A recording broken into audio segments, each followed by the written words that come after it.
Buen día con todos, mi nombre es Francesca Sedano Chiroque y el día de hoy voy a presentar el módulo de reumatología con el tópico lupus eritematoso sistémico, también conocido como LES. Bien, dentro de la definición, pues es una enfermedad autoinmune, crónica, caracterizada por múltiples manifestaciones inflamatorias, sobre todo en órganos como el corazón, los pulmones, los riñones, la sangre, las articulaciones, el sistema nervioso central. Tiene una prevalencia entre mujeres y hombres que va de 9 a 1, generalmente afecta a las mujeres en etapa reproductiva entre 20 y 40 años, de raza negra e hispanas. Dentro de la etiología podemos mencionar factores ambientales. Uno de ellos es la exposición a la luz ultravioleta, la cual se dice que causa una apoptosis anormal, alteración en la transcripción del ADN, estimulación exagerada de queratinocitos por acción de la interleucina 1. Dentro del sesgo de sexo podemos mencionar que la mayoría de las alteraciones genéticas relacionadas con lupus suceden en el cromosoma X, ¿no? Una de ellas podemos mencionar al receptor tipo TOL7, ¿no? Y también, aunque no se estableció de manera directa, se dice que cumplen un papel importante las hormonas sexuales femeninas. Dentro de los fármacos causan un lupus transitorio medicamentoso podemos mencionar a la hidralazina, la procainamida y a la de penicilanamida. Al suspender el consumo de estos, pues se revierte la sintomatología. Dentro de los factores genéticos, podemos mencionar que en el ES, el principal mecanismo es que hay una pérdida total de la autotolerancia inmunitaria. Esto va a estar dado en primera instancia por una respuesta inmunitaria innata anómala o alterada, por ya sea la vía de los receptores tipo TOL, ya sea por disminución del complemento de C2, C4, C1Q, o también por alteración de los genes del complejo mayor de histocompatibilidad, que tienen que ver con el antígeno leucocitorio humano DR3 y DR2 principalmente. Y esto va a conllevar a una respuesta inmunitaria adaptativa también alterada, ¿no? En cuanto a la formación de complejos inmunitarios de unión antígeno-anticuerpo que van a depositarse en los diversos órganos o tejidos para crear una respuesta de hipersensibilidad tipo 3, que va a conllevar a la activación aberrante de linfocitos T y linfocitos B autorreactivos. Considero importante esta imagen porque explica más o menos cómo es que se va a desarrollar todo el mecanismo fisiopatológico de la enfermedad. Pues hay una prolongación de la apoptosis celular, hay una alteración de la apoptosis, de tal manera que se forma una necrosis secundaria en donde se liberan los patrones moleculares asociados al daño, que consisten en proteínas nucleares citoplasmáticas, que van a ser reconocidas por células dendríticas, sobre todo por sus receptores tipo TOL7, 9, y que van a desarrollar toda una respuesta autoinmunitaria de inflamación, en donde va a tener un gran papel, por ejemplo, el interferón tipo 1. Y también pues se van a liberar cadenas, monocadenas de ADN, que van a ser reconocidas por sensores de ADN y que también van a contribuir a todas estas señales intracelulares que responden básicamente a inflamación. En el LES pues va a darse una liberación de autoantígenos al medio y va a traer una inflamación pues sistémica, ¿no? De tal manera que se genera una autoinmunidad ya crónica, que pues difiere al mecanismo normal que suele suceder, ¿no? En un cuerpo sano. En la fisiopatología pues podemos mencionar que al liberarse estas proteínas nucleares que son propias de la célula, una célula normal en funcionamiento, que antes estuvo normal y en buen funcionamiento, pues además de sumado los desencadenantes ambientales y también la susceptibilidad genética dada por alteraciones en genes como pues el IRF5, TNFAIP3, TREX1, entonces se va a dar una liberación exagerada de lo que es el interferón tipo 1 y estos antígenos. Estas proteínas van a ser reconocidas por las células dendríticas. Van a su vez estas activar a los linfocitos B, los linfocitos T. También van a tener una respuesta exagerada a la inflamación por la unión de sus proteínas de membrana como es la CD154 y la CD40. Van a su vez las células B, las células plasma van a liberar ya los autoanticuerpos y va a darse toda una expansión clonal de linfocitos T que van a comunicar o a expandir esta respuesta autoinmune. De esa manera pues se van a formar los inmunocomplejos, ¿no? De antígeno, autoanticuerpo, y además se le va a sumar la respuesta de los macrófagos a liberar especies reactivas de oxígeno. Todo esto va a ir a través de la circulación a los diferentes órganos y tejidos, se va a depositar y va a causar toda esta inflamación.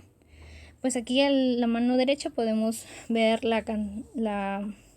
los autoanticuerpos que son más frecuentes en las diferentes manifestaciones, ¿no? En la nefritis, en las vasculitis, en las pérdidas fetales, los antifosfolipídicos son importantísimos, y también en las alteraciones de la coagulación, ¿no? Esto codifica para lo que es un síndrome antifosfolipídico, que lo vamos a ver más adelante. Dentro de las manifestaciones clínicas podemos tener que va a estar la fatiga, malestar general, fiebre, anorexia, pérdida de peso, que se presenta en el 95% de los pacientes. Dentro de las alteraciones musculoesqueléticas tenemos pues artralgias, mialgias, poliartralgias no erosivas, simétricas, no deformantes, pero cuando ya son deformantes, principalmente en las manos, se le conoce como la artropatía de Jacobs, y está en un 10% de los pacientes. En todas las cutáneas tenemos la fotosensibilidad, que está pues en un 70% de los pacientes, el eritema malar o en alas de mariposa, que representa un lupus cutáneo agudo, que a diferencia del crónico pues no deja cicatriz.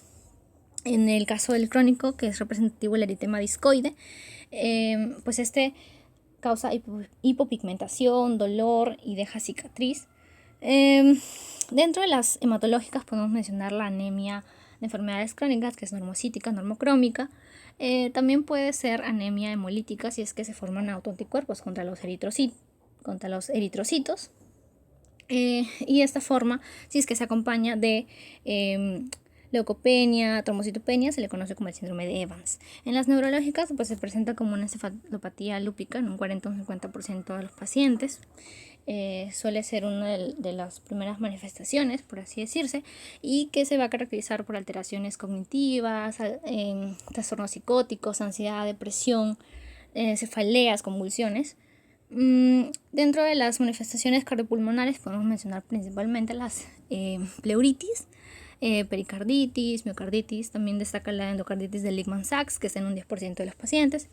Entre las renales tenemos la nefritis lúpica, que tiene 5 estadios. En el último ya se da una afectación de más del 90% de los glomérulos. También digestivas inespecíficas como náuseas, diarrea. En las oculares el síndrome de Sjögren, en un 15% también conjuntivitis, vasculitis. El diagnóstico se establece principalmente con una sospecha dentro de las manifestaciones clínicas que presenta el paciente, ¿no? Se tiene un complejo sintomático sugestivo que se va a comprobar con análisis de laboratorio, en este caso, en primer lugar, pues los anticuerpos antinucleares, las plaquetas y un examen de orina. Si todas las pruebas son normales y los síntomas pues desaparecen, se descarta el lupus. Si todas las pruebas son normales pero los síntomas persisten, se tiene que volver a repetir la prueba de anticuerpos antinucleares, y también se debe de ver si es que están los anticuerpos anti-ADN y doble cadena o los anti-Ro. Los anti-Ro aparecen en la etapa preclínica. Eso hay que tenerlo en cuenta, y también los anti-Smith aparecen ya cuando es sintomático y son más específicos. Entonces si todas las pruebas son negativas, se descarta el lupus. Si todas o algunas de ellas son positivas, entonces se está ante un lupus definitivo, y siempre y cuando cumpla con más de 4 criterios SLIC. Dentro de si es que los ANAS, el anticuerpo antinucleares, salen positivos y tienen menos de 4 criterios, estamos ante un posible LES, de tal manera que se le debe dar igual tratamiento. ¿Y en qué consiste este plan terapéutico? Si es que tenemos un LES leve a moderado, además de la fotoprotección y obviamente los cambios en el estilo de vida, se debe de mantener con una polifarmacia, en este caso que consiste en AINES, analgésicos, prednisonas a dosis bajas, hidroxicloroquina y metrotexato.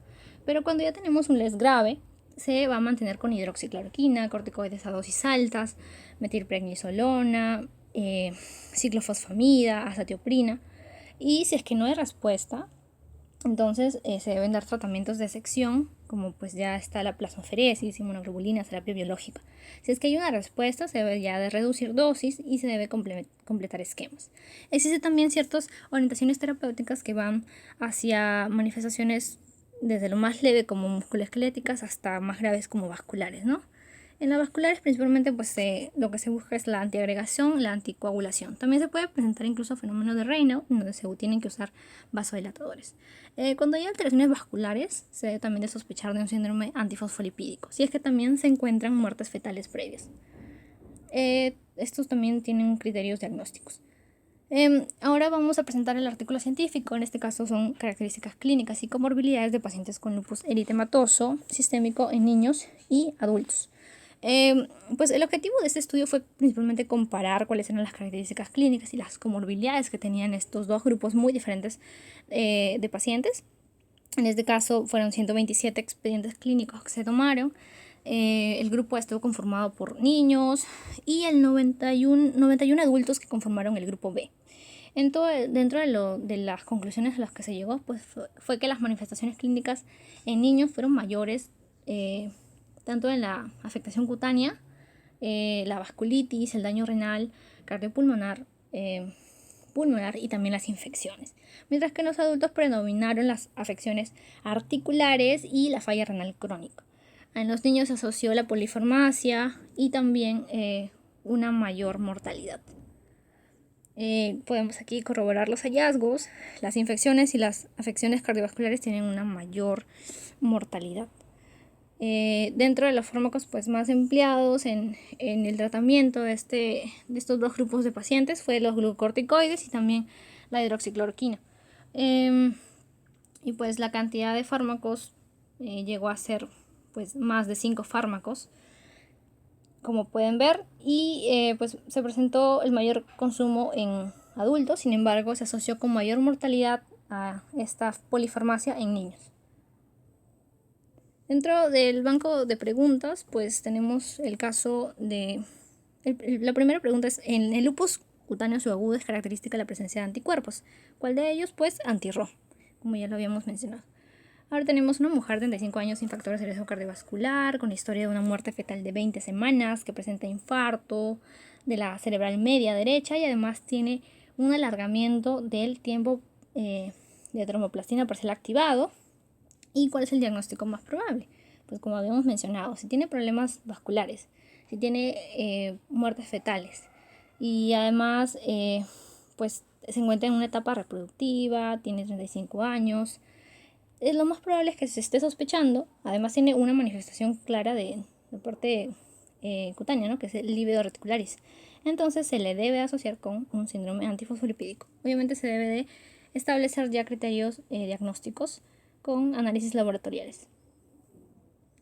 También tenemos al paciente varón de 48 años, acude a consulta por dolores articulares, además de cansancio, manifiesta haber tenido eritema malar tras la exposición al sol. Entonces a este paciente lo primero que se le debe hacer es sospechar de un lupus eritematoso sistémico, hacerle prueba de anticuerpos antinucleares de complemento y también darle tratamiento para el dolor articular con corticoides como prednisona a dosis de menos de 20 miligramos y también hidroxicloroquina. Esta no debe pasar los 400 miligramos diarios.